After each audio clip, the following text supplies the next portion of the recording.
I'm Nikki. I'm the Senior Youth Development Coordinator for the Northern York County branch of the YMCA of Southern Maine. And I have Penelope here with me tonight.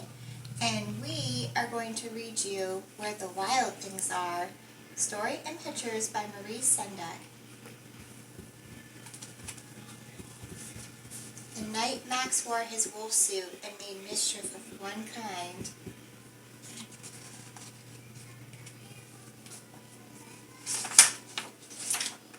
And another. Uh-oh. Uh-oh. Uh-oh. His mother called him, "Wild thing!" and Max said, "I'll eat you up." So he was sent to bed without eating anything. That night, in Max's room, a forest grew.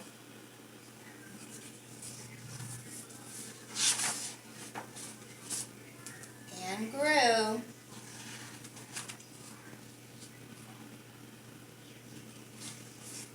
And grew until the ceiling hung with vines and the walls became the world all around him. Yep, everything's growing.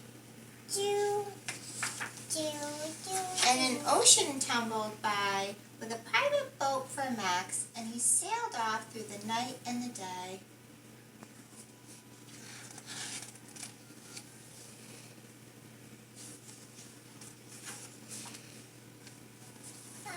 And in and out of weeks and almost a year to where the wild things are. You see the wild thing? Wild thing. And when he came to the place where the wild things are, they roared their terrible roars, and they gnashed their terrible teeth, and they rolled their terrible eyes, and they showed their terrible claws.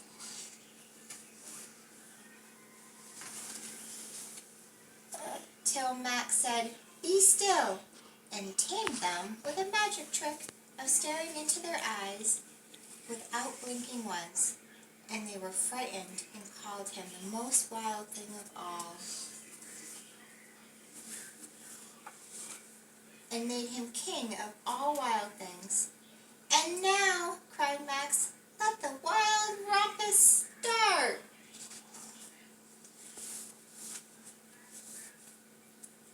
See all the wild things dancing in the nighttime? Mm-hmm. And they're swinging on all of the trees.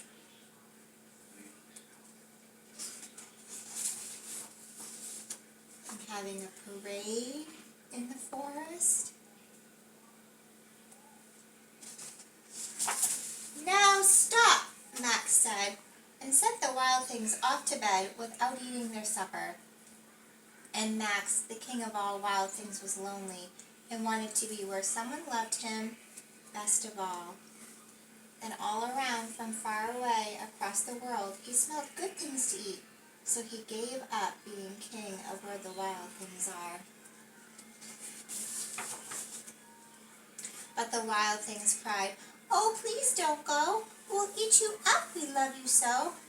And Max said no. The wild things roared their terrible roars, and they gnashed their terrible teeth, and they rolled their terrible eyes, and they showed their terrible claws. But Max stepped into his private boat and waved goodbye. Bye-bye. Bye, wild things. And sailed back over a year, and in and out of weeks, and through a day. Uh-oh. And into the night of his very own room, where he found his supper waiting for him. See his supper on the table? And it was still hot. Yeah, Still